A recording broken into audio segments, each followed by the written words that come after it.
اب بلا تخیر خطاب دے واسطے دعوت دیاں گا انہاں دے برادری اصغر محترم حافظ محمد اسماعیل صاحب نو 10 منٹ واسطے وہ میں اختیار اپنا محفظ ضمیر بیان کرم. محترم حافظ محمد اسماعیل. الحمدللہ وحدہ والصلاة والسلام علی من لا نبی بعد اما بعد فاعوذ باللہ من الشیطان الرجیم بسم اللہ الرحمن الرحیم اشداء علی الکفار رحماء بینہم.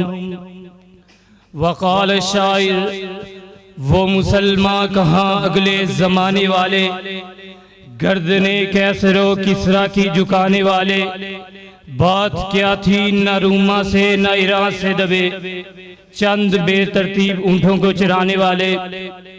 میرے محترم مکرم قابل صد احترام سامعین کرام، آج اس موضوع سخن کو میں آپ احباب کے سامنے رکھنے والا ہوں.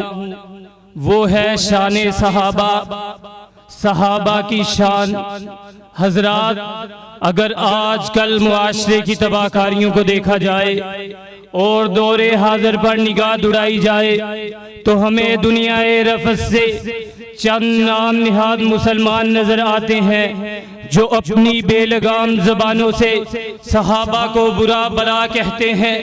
حالانکہ اگر انہی میرے نبی کے پروانوں کا، اگر میرے انہی نبی کے دیوانوں کا شان و مرتبہ قرآن و احادیث کی روشنی میں دیکھا جائے تو قرآن کئی مقامات پر میرے نبی کے صحابہ کا دفاع کرتا نظر آتا ہے. اٹھائیے سورۃ البقرہ آیت نمبر 137 ہے. آقا نے فرما دیا فَإِنْ آمَنُوا بِمِثْلِ مَا آمَنْتُمْ بِهِ فَقَدِ اهْتَدَوْا. اے دنیا جہان کے لوگو، اگر تم چاہتے ہو کہ تمہارا ایمان بھی اس قدر ایمان ہو جس طرح نبی کے صحابہ ایمان لائے تو اللہ اگر ایمان اس قدر ہو تو نتیجہ کیا ہوگا؟ اللہ نے فرمایا فَقَدِ اهْتَدَوْا، یقیناً ہدایت یافتہ ہو جاؤ گے. سورۃ الحجرات آیت نمبر 3 میں فرما دیا اولئک الذین امتحن اللہ قلوبہم للتقوی. فرمایا ان کے لیے تو اللہ نے امتحان کی کچھ صورت اس طرح بنا دی کہ ان کا امتحان بھی دلوں پہ لیا، پھر دلوں میں بھی اس نتیجے پہ لیا کہ ان کا تقوی کی بنیاد پر تھا. ہاں اللہ اگر ان کا بنیاد تقوی کی بنا پہ لیا امتحان، پھر وجہ کیا بنی؟ اللہ فرماتے ہیں لہم مغفرۃ و اجر عظیم، انہی کے لیے مغفرت ہے اور اجر عظیم ہے. اسی طرح سورۃ توبہ آیت نمبر 88 میں فرما دیا اولئک لہم الخیرات و اولئک هم المفلحون. یہی نبی کے دیوانے ہیں، یہی نبی کے پروانے ہیں، نہیں یہی نبی پہ جان نشاور کرنے والے ہیں جن کے بارے میں اللہ نے اس امر کا اعلان فرما دیا. فرمایا اولئک لہم الخیرات و اولئک هم المفلحون، انہی کے لیے خیر و بلائی ہے اور انہی کے لیے کامیابی ہے. اسی طرح سورۃ توبہ آیت نمبر 99 میں فرما دیا اعد اللہ لہم جنات تجری من تحتها الانہار خالدین فیہا ذالک الفوز العظیم. اللہ فرماتے ہیں اے جان نشاور کرنے والو، اے نبی پہ بات بات پہ لبیک کہنے والو، بات بات پہ سعدیک کہنے والو، تمہارے لیے ایسی جنتیں تیار کی ہیں. ہاں اللہ کیسی جنتیں؟ فرمایا ان کے نیچے سے ایسی نہریں چلتی ہیں. یہ ایسی کامیابی ہے جو بہت بڑی ہے. اسی طرح سورۃ آل عمران آیت نمبر 110 میں میرے اللہ نے اس امر کا اعلان فرمایا کنتم خیر امت اخرجت للناس تأمرون بالمعروف وتنہون عن المنکر وتؤمنون باللہ. اللہ نے فرمایا اے صحابہ، اے میرے صحابہ، یہ ایسے صحابہ ہیں کہ زمین میں اگر کوئی مخلوق دیکھی جائے تو ان کی مثل کوئی بہترین امت نہیں. یہ تو ایسے ہیں جو لوگوں کو نیکی کی طرف بلاتے ہیں اور برائی سے روکتے ہیں اور اللہ پر ایمان لاتے ہیں. اور اسی طرح سورۃ المجادلہ آیت نمبر 22 میں فرما دیا اولئک کتب فی قلوبہم الایمان وایدہم بروح من. سورۃ الکہف آیت نمبر 28 میں فرمایا ولا تعد عیناک عنہم ترید زینت الحیات الدنیا.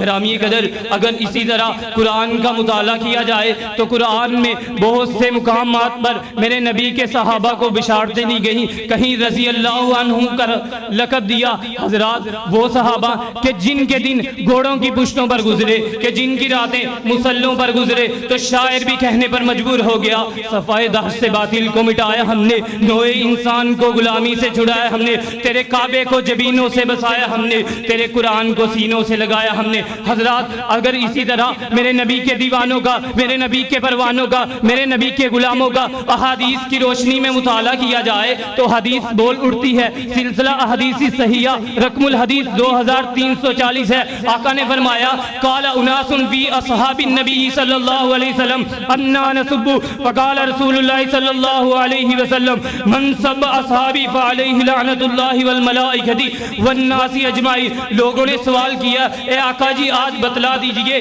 لوگ صحابہ کو برا بلا کہتے ہیں۔ میرے آقا نے کسی منٹ کا انتظار نہیں کیا، فوراً فرما دیا، فرمایا من سب اصحابی فعلیہ لعنت اللہ، جس نے میرے پروانوں کو، میرے دیوانوں کو، میرے غلاموں کو گالیاں نکالی، فعلیہ لعنت اللہ والملائکۃ والناس اجمعین، تو ایسے شخص پر اللہ کی لعنت ہو، فرشتوں کی لعنت ہو، لوگوں کی لعنت ہو۔ پھر لوگوں میں سے چند کو معلوم نہیں کروایا، اجمعین کا لفظ بول کر پوری لوگوں میں سے اگر کوئی بھی نافرمانی کرے گا، میرے نبی کے صحابہ کے بارے میں برا بلا کہے گا، اللہ نے فرمایا، اللہ کے نبی پیارے فرماتے ہیں کہ اسی کے لیے لعنت ہے۔ پھر ایک اضافی چیز بھی بتلا دی، لا یقبل اللہ منہ صرفا ولا عدلا۔